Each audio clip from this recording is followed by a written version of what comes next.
Bon, bonjour à tous, merci de nous rejoindre de nouveau. Alors pour commencer, je voudrais faire un hommage, et nous allons faire un hommage avec Michel Rivasi à quelqu'un que certains connaissent, c'est Serge Rader, pharmacien. On a eu le plaisir d'être ensemble à la conférence de presse que nous avions fait à la représentation du Parlement européen à Paris en septembre 2016 à l'occasion du secret médical.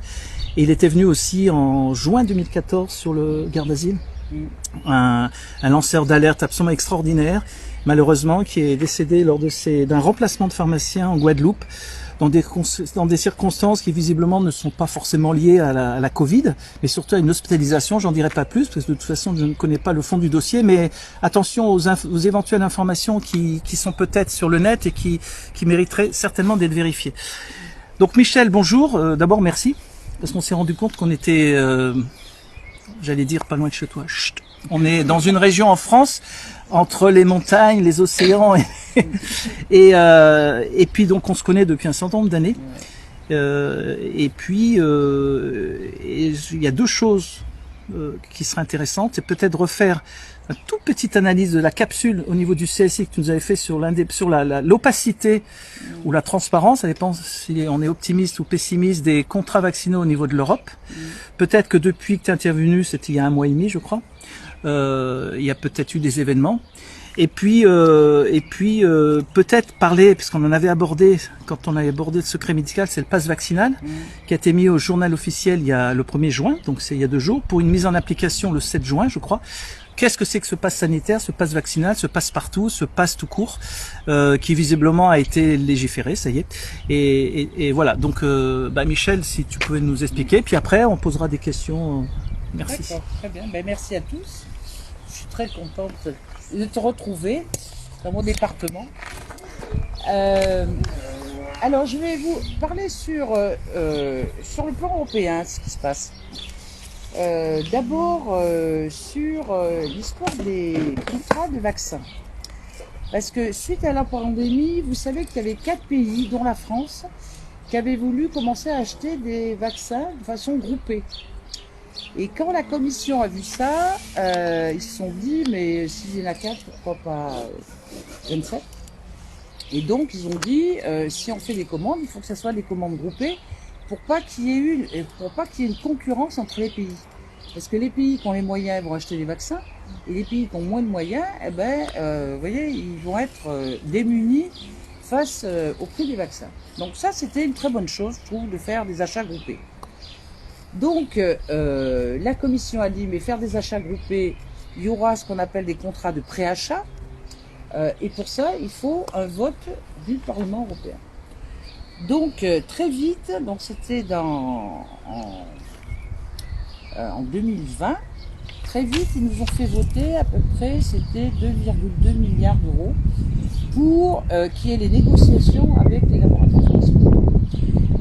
Donc, on a voté. On était confiants sur le fait que c'était des achats groupés, que ça allait arrêter la jungle de l'augmentation des prix des vaccins. Et puis après, c'est parti en négociation. Et dans les négociations, premier problème, c'est qu'ils ont nommé 7 négociateurs, donc qui représentent 7 pays. Sauf qu'on ne pouvait pas connaître les noms des négociateurs. Ils nous ont dit, on ne peut pas vous les donner parce qu'il va y avoir des pressions sur les négociateurs. Ils m'ont dit, les pressions de qui ? Et puis nous, ça nous intéresse de savoir s'ils ont bossé pour les labos. Tu vois, quel est leur pédigré en fait. Donc ça a été niette. Et la responsable de ça, c'est Sandra Gallina, qui vient de la commission Trade. Donc elle est habituée, tu vois, aux négociations. Commission Trade, c'est la commission qui fait toutes les négociations sur les accords commerciaux, vous voyez, sur TAFTA, Mercosur, etc. Bon. Donc elle est auditionnée, et puis on lui dit, bon, avec qui vous allez négocier ? Alors elle dit, voilà, la stratégie, c'est que on va voir plusieurs labos, parce qu'au début, il n'y avait aucun vaccin qui était sorti. Il faut bien vous mettre quand même dans l'histoire. Donc, ils ont réuni tous les labos, dont Sanofi, GSK, il y avait bien sûr Pfizer, CureVac, Johnson & Johnson, enfin, etc. Et on va choisir un portefeuille en fonction des labos. Et puis on va négocier labo par labo. Bon. Pourquoi pas, en disant, mais on n'est pas sûr quand même que le vaccin va sortir dans l'année, hein, puisqu'il faut entre 4, 5 ans, 7 ans pour avoir un vaccin. Ils ont commencé les négos et en parallèle, les labos faisaient leurs études cliniques. Et puis très vite, au bout de la quatrième négociation, on leur a dit, mais vous négociez quoi? Vous négociez le prix, mais en fonction de quoi? Et donc ils nous ont dit, ben, on négocie des accords de préachat avec tant de millions de doses, et en même temps sur la responsabilité en cas d'effet secondaire. Alors ça nous intéresse. Et on leur a dit, ben, on veut savoir exactement ce qu'il y a dans les contrats. Et c'est là où on dit, on ne peut pas vous fournir les données tant qu'on n'a pas négocié. On arrive au 6e contrat, donc négocié. Et là, on nous dit toujours, on ne peut pas vous donner accès au contrat. Alors, ça, c'est un aspect des choses qui intéresse l'ensemble du Parlement européen. Et puis moi, je suis dans la commission contrôle budgétaire. Donc, on doit contrôler l'exécutif. Et dans le cas de la commission, moi, je leur dis, si j'ai pas au moins par labo combien vous avez donné sur ces 2,2 milliards d'euros, sachant qu'en plus, les États membres rajoutaient 750 millions d'euros. Donc, vous voyez qu'on était à 2,9 milliards d'euros, quoi. Hein. Et donc, moi, je voulais avoir la répartition qu'on avait donnée à chaque labo. Et ce que je voulais savoir aussi, c'est qu'est-ce qu'ils font de cet argent?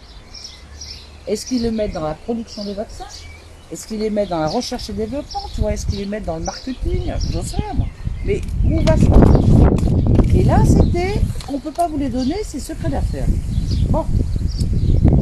Là-dessus, après, il y a eu les autorisations conditionnelles de l'Agence européenne des médicaments. Donc ça a commencé par, alors qui c'est qui est le premier? C'est BioNTech, qui s'est adossé à Pfizer. BioNTech, vous savez, c'est une start-up allemande en fait, c'est marrant, c'est un couple de Turcs qui a beaucoup cru à l'ARN messager. Et puis après, ils ont débauché une américaine qui avait déposé un brevet sur les ARN messagers. Et ils l'ont recruté et ils se sont adossés à Pfizer parce qu'ils n'avaient pas les sites de production. Vous voyez, très souvent, c'est une start-up qui s'adosse à un gros labo. Il y a eu AstraZeneca. Je crois que AstraZeneca, ça a été un des premiers. Et AstraZeneca s'est associé à Oxford, c'est une université anglaise, justement sur un autre type de vaccin. Lui, il n'est pas ARN messager, c'est des adénovirus. Et puis après, il y a eu Moderna.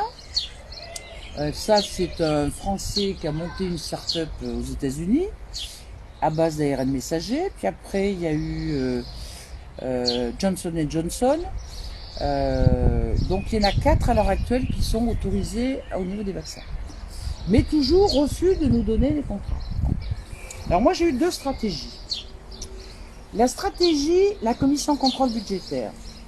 J'ai demandé aux coordinateurs, parce que vous savez dans les commissions il y a les coordinateurs qui représentent les groupes politiques, pour qu'on fasse une plainte de la commission contrôle budgétaire à la commission, en disant, nous en tant que députés, on ne peut pas avoir accès aux données, donc ça c'est illégal. Vous voyez, on ne peut pas faire notre boulot. Si on n'a pas le contrôle de l'argent qui est donné, qu'est-ce qu'on va faire? Et moi à un moment, je dis, mais qui vous dit qu'il n'y a pas un détournement d'argent?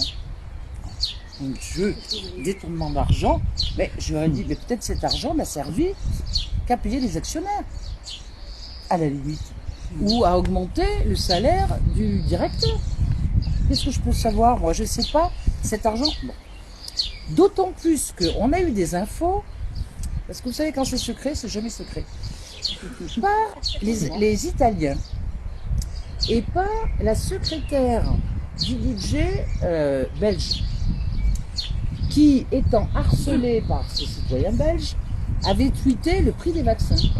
Et c'est là où on s'est aperçu que AstraZeneca, par exemple, le prix des vaccins, c'était 1,25 € ou 75. Par contre, tous les ARN messagers, ils étaient 12 €, 15 €. Bon. Maintenant, ils sont à 19 €. Vous voyez, chaque fois, ils augmentent d'ailleurs après. Alors moi, je posais des questions. naïve en disant pourquoi les vaccins ARN messagers sont plus chers que les autres. Ils nous donnent une explication. Parce que une fois que vous avez fabriqué l'ARN messager, vous n'avez pas toutes ces cultures. Tu vois, parce que les adénovirus sont un peu plus compliqués quand même, hein, vous êtes cultivé, tout ça.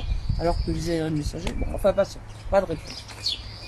Donc ma stratégie, c'est porter plainte. Mais j'ai pas eu l'accord des coordinateurs, notamment PPE, c'est les conservateurs et les libéraux, qui ont dit pas question qu'on porte plainte à la commission pour ce déficit d'information. Donc ce que je voulais vous dire quand même, c'est que c'est pas que les labos qui cachent l'info, c'est qu'il n'y a pas une volonté des parlementaires d'avoir aussi accès à l'info. Tu vois ? C'est comme si c'était un crime de lèse-majesté de faire ça. Alors j'avais la gauche avec moi, hein, la gouée c'est la gauche-gauche, il y avait les Verts, mais les socialistes, le mec il n'y est jamais, donc il n'avait pas voté. Et puis après j'avais ECR qui sont les eurosceptiques, le PPE contre moi et les libéraux. Bien que le secrétariat de la commission contrôle budgétaire était tout à fait favorable à ma demande, en disant c'est pas normal, c'est un dysfonctionnement du Parlement. Ça. Bon. Deuxième voie que je choisis, c'est, et là j'interviens au groupe Vert, pour leur dire c'est inadmissible qu'on n'ait pas accès à ces contrats. Parce que il y a des clauses de responsabilité, tu vois, en cas d'effet secondaire, qui va payer, et puis il y a les clauses de comment l'argent est distribué. D'autant plus que là, on a eu des infos des journalistes italiens, et ils nous ont fourni le contrat d'AstraZeneca. Et on voyait bien que, en cas de problème, le labo allait se retourner contre les États membres qui achetaient les vaccins, et c'est les États membres qui allaient payer les indemnités pour les gens qui avaient des effets secondaires. Et que si le patient allait attaquer le labo, eh ben l'État membre allait payer toutes les actions juridiques du laboratoire pharmaceutique. Donc, quand on a vu ça, on s'est dit, mais c'est illégal de faire ça. Et on a fait, il y a une association belge qui a fait faire une étude à des juges, enfin des avocats belges, qui ont montré le côté illégal. Vous voyez, on ne peut pas faire ça, même dans la loi belge. C'est droit et liberté? C'est ça, oui. C'est une association qui est très... bon. Donc, et puis alors, comme on faisait pression, parce que chaque fois on posait la question, alors au début j'étais seule, mais après, il y a même des gens de Renew avec Canfin qui posaient des questions sur la transparence. Mais après, ça s'est déployé quand même. Il y a plein de gens qui demandaient la transparence des contrats. Donc qu'est-ce qu'ils ont fait, en accord avec les labos? Ils ont dit, ben ok, mais vous aurez accès dans une pièce secrète. Donc vous y allez, donc pas de portable, juste un papier et un crayon, on vous donne les contrats, et puis vous notez ce que vous voulez, tout ça. Alors moi je dis, mais moi il me faut un expert juridique, parce que tout ça, les contrats, il y a tout ça. Ah non, seul, là, et vous avez 45 minutes. Donc j'y suis allée, le premier contrat qui a été accepté par le labo, c'est un contrat CureVac, qui n'est toujours pas autorisé en parenthèse encore. Et donc, je regarde le contrat, et tout ce qui touchait à la responsabilité, c'était biffé. C'était noirci. Tout l'argent, vous voyez, quand on dit on a donné tant dans le labo, c'était noirci. D'ailleurs, tout ce qui nous intéressait, c'était noirci. Il y avait juste les titres. Alors après, devant la commissaire, toi, on montrait ça, on dit, c'est pas de la transparence, ça. Tu vois, c'est la pseudo-transparence. Et quand on a eu les contrats par les journalistes, on a eu les contrats dans leur entier. On ne sait pas comment ils les ont obtenus, mais enfin, on en a 3 à l'heure actuelle, mais qui sont passés par des biais détournés, mais pas officiellement. Et donc là, au niveau du groupe Vert, on attaque en justice depuis début de semaine, parce que vous pouvez attaquer à la Cour de justice européenne que si la commission, vous lui faites un courrier, il vous répond, il dit non, il faut refaire un courrier, ils ont 15 jours pour répondre. Là, ils ont demandé encore 1 semaine pour répondre, et maintenant, ils n'ont toujours pas répondu, donc on attaque la Cour de justice. Donc ça va prendre 2 ans. Hein. Mais, bon. Mais on le fait sur le principe, parce que ça, c'est inadmissible. Donc ça, c'est tout le boulot qu'on fait en tant que parlementaire européen. Mais ils savent que on ne va pas les lâcher là-dessus. Alors, qu'a fait la Commission? Parce qu'elle s'est fait complètement blouser par son histoire de contrat avec AstraZeneca, puisque AstraZeneca devait fournir 300 millions de doses. On a su par les journalistes italiens que l'Europe leur a donné 336 millions d'euros. Donc moi je leur dis, donner 336 millions d'euros, ils en ont fait quoi? Parce que soi-disant, ils avaient 3 usines en Europe, dont 2 en Angleterre, et ils ne peuvent pas produire. Alors, ils font quoi? Où est passé cet argent? Et sur les 180 millions de doses que devait fournir au premier trimestre AstraZeneca, ils en ont fourni que 30 millions. Alors, la présidente de la commission, qui a été fortement attaquée par les parlementaires, elle a dit mais je réunis le laboratoire avec Thierry Breton. Et là, ils se sont aperçus qu'en fait, AstraZeneca, sur les 2 labos qu'ils avaient en Angleterre, même avec un contrat qui avait été signé avant avec l'Europe et après avec l'Angleterre, eh ben, ils ont fourni les doses aux Anglais, en priorité, et pas aux Européens. Donc là, la commission a porté plainte, et en ce moment, il y a un procès contre AstraZeneca pour n'avoir pas divulgué et fourni les doses auxquelles l'Europe a payé. Quoi. Bon, enfin, ça, c'est bien fait pour moi, je leur dis, c'est bien fait pour vous. Vous voulez notre soutien, vous ne nous donnez rien. Après, vous attaquez, eh ben, vous vous êtes fait avoir. Et puis alors, notre Galina, là, elle s'est fait pincer, alors on la voit plus, hein, parce que en fait, toujours par les Italiens, on apprend qu'il y a eu un webinaire confidentiel où il y avait tous les laboratoires pharmaceutiques, où elle était présente, où il y avait 3 parlementaires européens, donc les Italiens, et il y avait même un des responsables de la Cour de justice européenne. Et ça, vous savez qu'il y a un truc à l'Europe, c'est que dès que vous, en tant que commissaire ou en tant que haut fonctionnaire de l'Europe, vous recevez un lobby, vous êtes obligé de l'inscrire dans votre agenda. C'est une obligation. Et là, c'était pas inscrit. Donc, on a fait remonter cette histoire de webinaire qui n'était plus confidentielle en disant, mais que fait cette personne de la Cour de justice européenne là-dedans? Et que fait Galina là-dedans? Et donc maintenant, elle a disparu des radars, on ne la voit plus. Ils font monter Ryan, qui est un autre qui fait partie de la DG Santé, tu vois, pour expliquer. Bon. Donc ça, vous voyez, c'est la partie. Donc on n'a toujours pas, vous voyez, après plus d'1 an, accès au vaccin. On a 3 contrats, 4 contrats, parce qu'on le sait par la bande, mais officiellement, on n'a rien. Et donc l'action qu'on mène, c'est la Cour de justice européenne pour non-divulgation de données qui touchent à l'intérêt général. Donc ça, c'est l'accès aux données. Et sur le fait qu'un député européen ne peut pas faire correctement son boulot pour contrôler l'exécutif s'il n'a pas accès à ces données. Donc là, on ne lâche pas. Après, la deuxième chose, c'est la semaine prochaine, on va voter le certificat. Alors, c'est plus parce qu'ils avaient parlé de certificat vert. Tu vois. Alors, il n'y a rien de vert là-dessus. Et les verts sont montés au créneau pour dire vous n'employez pas ce terme, certificat vert. Donc c'est un certificat numérique. Donc ce certificat numérique, en fait, il veut harmoniser les déplacements sur le plan européen. Puisque vous savez, on est dans l'espace Schengen, qui est la liberté de circulation, et que plutôt que d'avoir un certificat dans chaque pays, on veut harmoniser ça. Alors l'idée, c'est de dire, c'est un certificat sanitaire. Alors je vous dis pourquoi, parce que moi je voterai contre, mais il y a plein de gens qui vont voter pour. Enfin bon. C'est de garantir une sécurité vis-à-vis des déplacements.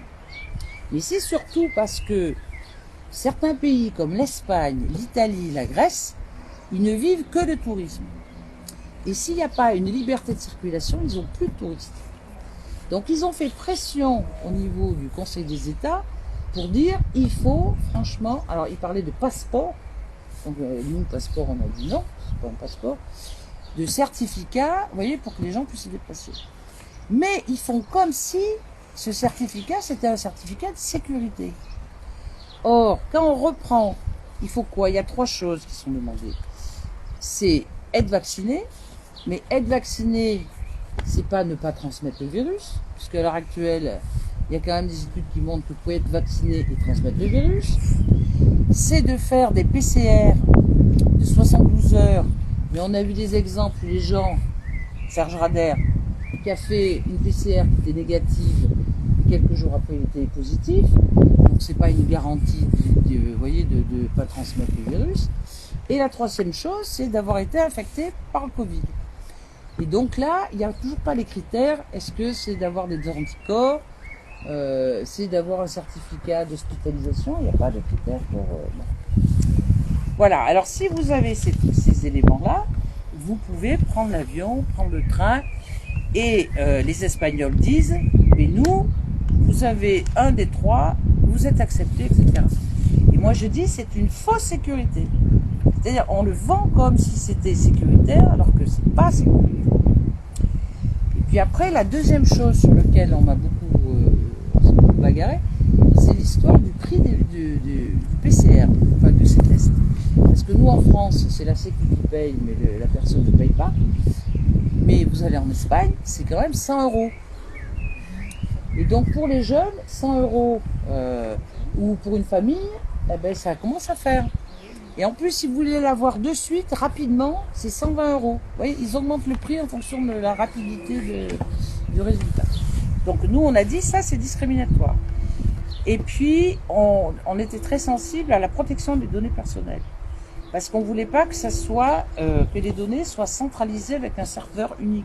Parce qu'à ce moment-là, tu vois, tu as l'état de...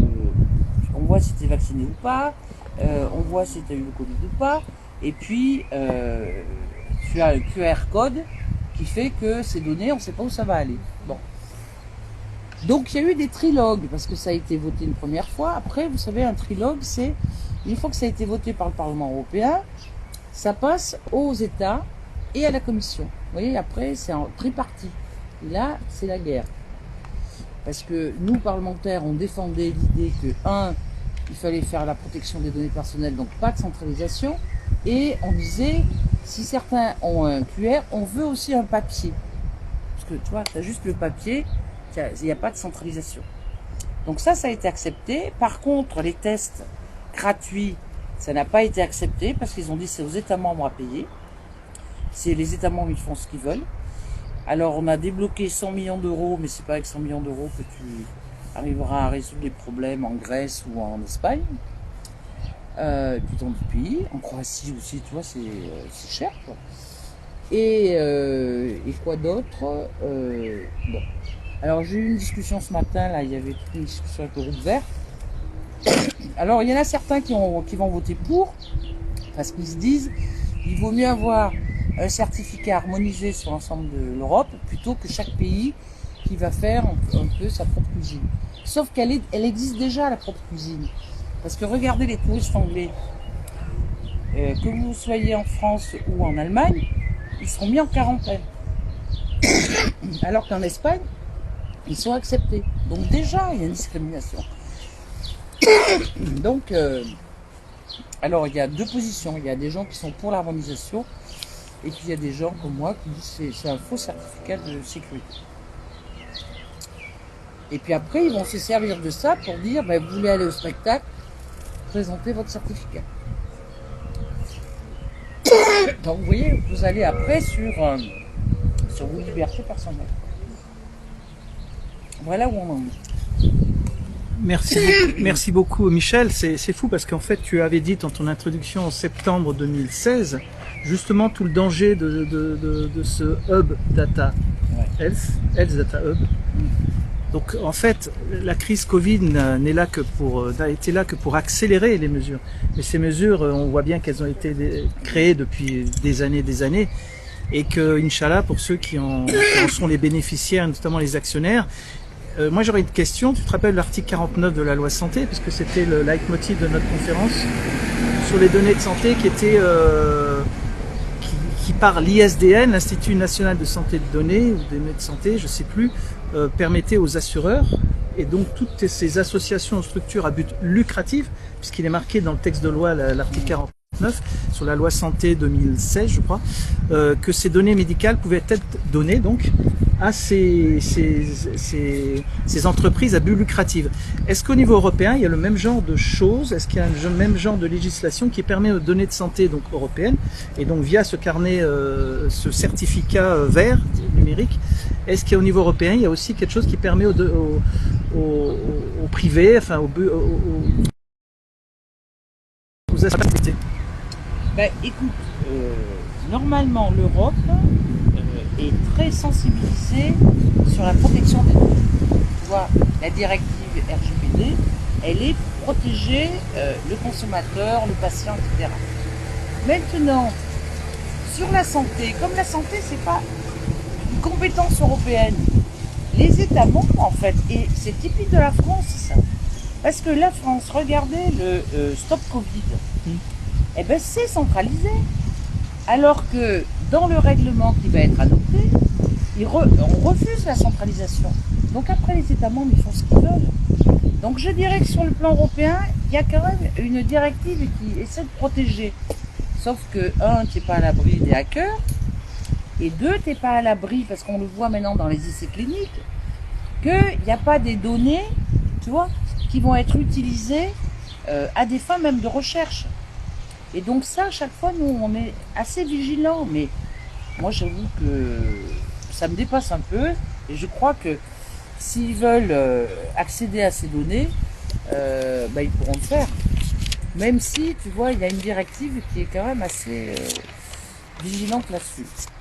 Parce que il faut que vous vous rendiez compte, c'est que l'Europe, ce qui est intéressant, c'est qu'il y a des pays qui sont hyper sensibles à la liberté individuelle. Et tous les pays anglo-saxons. Et notamment, c'était un certain Albrecht, c'est un Vert d'ailleurs, qui était rapporteur sur justement la protection des données personnelles, qui a été à l'origine de cette directive RGPD. Mais après, vous voyez bien, moi sur mon portable, ça me bloque chaque fois, alors il faut faire accepter. Vous croyez que vous lisez tout? Vous acceptez? Vous voyez, c'est le truc. C'est un peu comme l'obligation vaccinale. Ils disent qu'il n'y a pas d'obligation vaccinale, mais si on vous dit vous ne pouvez pas aller à Bruxelles si vous n'êtes pas vacciné, parce que moi c'est un peu mon cas, je ne vais plus à Bruxelles depuis 6 mois. Pourquoi? Parce que soit je suis vacciné et je peux prendre le train, soit si je ne suis pas vacciné, il faut au moins que je fasse 3 tests.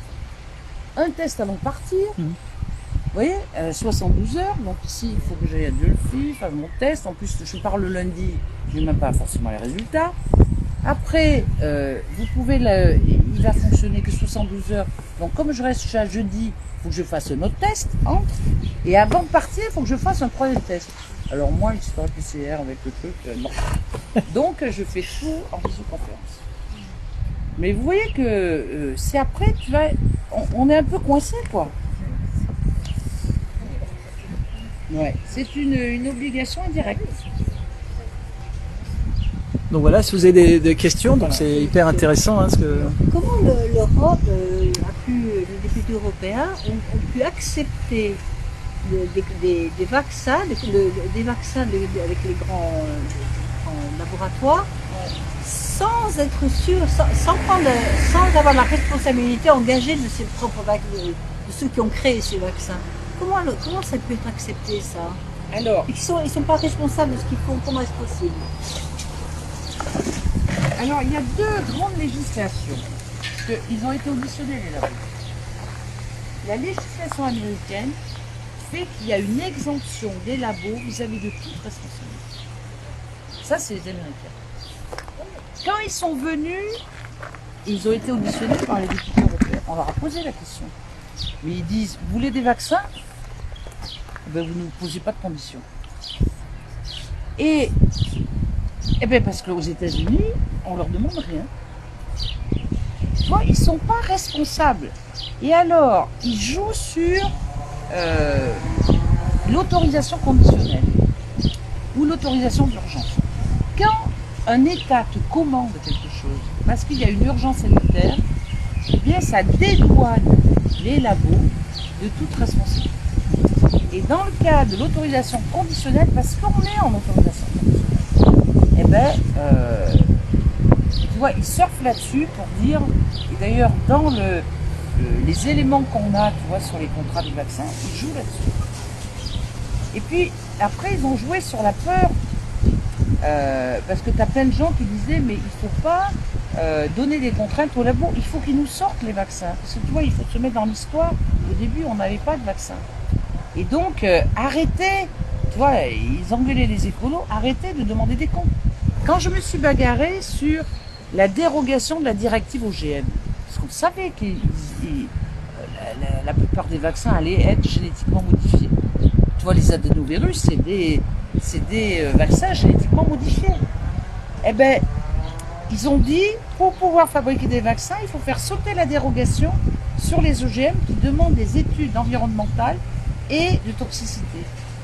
Eh bien, par l'urgence et la peur, eh ben, les députés ont voté ça. Alors moi, je leur dis alerte, attends, on va voter. On a une directive qui nous protège, et sur les vaccins, on va voter cette dérogation. Ah mais ils ont surfait sur l'urgence. Hein. Et tu vois, on a été 100 députés à voter contre pour sauter les digues, tu vois. Hein, on le voit sur d'autres choses. Juste quand vous dites Mais oui, j'utilisais souvent ce compte, c'est kilos en fait. Ben, c'est les députés européens. Tu vois, les députés européens, on est 753. Là-dedans, tu as différents groupes politiques. Tu vois, je t'ai dit tout à l'heure, tu as les PPE, c'est les conservateurs, c'est le groupe le plus important. Tu as ECR, qui sont les eurosceptiques. Tu as après les sociodémocrates. Après, tu as les libéraux. Les libéraux, c'est Macron, quoi, c'est Renew. Hein. Après, tu as les Verts. Après, tu as la GUE. Et après, tu as ID, qui sont les fachos. Donc, quand tu votes, tu as tous ces gens-là qui votent. Mais un PPE français et pas un PPE polonais. Et donc, tu peux avoir un PPE français qui vote avec toi, parce que c'est beaucoup moins rigide qu'à l'Assemblée nationale. Tu vois, les groupes politiques donnent des consignes de vote, mais tu n'as pas une pression sur les individus qui ne votent pas, comme la consigne de vote qui est demandée par les partis. Tu vois, ça c'est important parce que c'est comme ça qu'on peut gagner. Vous voyez, moi j'ai une stratégie quand je fais passer un texte. Je regarde par exemple tous les anciens ministres, parce qu'il y a beaucoup de ministres comme députés européens. Tous les anciens ministres sur la santé et l'environnement. Ceux-là, ils sont beaucoup plus sensibles aux amendements des écolos. Alors que si je demande à un ancien ministre de l'agriculture, c'est même pas la peine. Donc tu joues à la fois sur les femmes, tu joues sur les anciens ministres, tu vois, tu joues sur... Et tu gagnes des fois. Et puis il y a certains pays, tu vois, ils peuvent être PPE, mais ils peuvent être sensibles par exemple à la souveraineté européenne. Tu vois, à l'industrialisation européenne. C'est très curieux. Enfin, tu vois, c'est de la grande stratégie, l'Europe. C'est pas monolithique. Alors moi, j'aurais une question qui fâche. C'est qu'on a l'impression que les Verts sont un petit peu plus efficaces ou un peu moins inefficaces au niveau européen qu'au niveau de l'Assemblée nationale, où on se demande un peu où ils sont actuellement. Mais il n'y en a pas. Alors, c'est sûr, il n'y a pas de députés verts à l'Assemblée nationale. Il n'y en a aucun. Il y a un groupe quand même écologie. Au Sénat. À l'Assemblée nationale, il n'y a aucun ah bon, député vert. D'accord. Donc tu peux être déçu.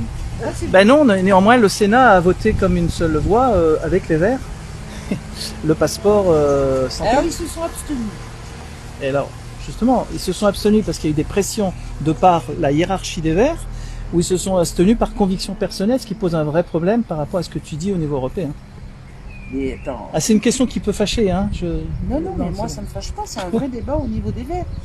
Quand je vois les Verts allemands, ce matin on a eu ce débat, donc tu vois, il n'y a pas plus récent. Les Verts allemands, ils vont voter pour. Parce qu'ils disent il faut qu'on sorte de cette disharmonie européenne. Il faut que les gens puissent voyager. C'est vrai ce que tu dis, parce que c'est pas un passeport, c'est mais il faut. Tu comprends, moi, on a des députés verts espagnols, on a des députés verts italiens. Ils se disent mais nous, il faut développer le tourisme. Et donc pour ça, il faut avoir un certificat. Non, mais tu vois leur logique. Ils disent, si on n'a rien, c'est pire que tout, parce que chaque État va avoir sa propre stratégie. Donc, autant avoir quelque chose d'harmonisé. Et c'est un peu vrai. Sauf que ce qui est harmonisé, eh bien, je trouve que c'est mettre les gens dans une fausse sécurité. Et d'ailleurs, on le voit, moi je voyage beaucoup, même si on est en plein Covid, mais tu vois, les gens qui sont vaccinés, ils se disent, tu peux m'embrasser, je suis vacciné. Mais je dis non, justement, t'es à risque. Alors ça les choque, je dis ça. Parce que moi je suis pas vacciné. Donc si je suis pas malade, je transporte pas le virus. Sauf si je suis asymptomatique. Hein. Mais toi, tu peux transporter quand même aussi le virus. Donc non. Tu vois, donc ça veut bien dire que le message, t'es vacciné, donc tu ne crées plus rien. Et tu ne transmets plus. Ça que Et donc, les députés européens, ils pensent la même chose. Alors ça, c'est la position des Verts allemands. Puis en plus, ils peuvent gagner les élections, les Verts allemands, là. Peut-être que la prochaine chancelière, c'est une verte. Hein. Donc, ils font attention à aller dans le sens quand même de leur électorat. Et si ça donne un espoir au niveau des Allemands, il est difficile que les Verts allemands, enfin ça je fais de la politique réalo là, disent on n'est pas d'accord avec les certificats, tu vois, qui permet les échanges. Par contre, les Français ils sont beaucoup plus... il y en a beaucoup qui vont voter contre. Les Autrichiens, ils ont dit qu'ils allaient s'abstenir. Donc tu vois, tu auras des votes variés quand même. Hein. Bon, merci beaucoup Michel et merci à toutes les personnes qui étaient présentes.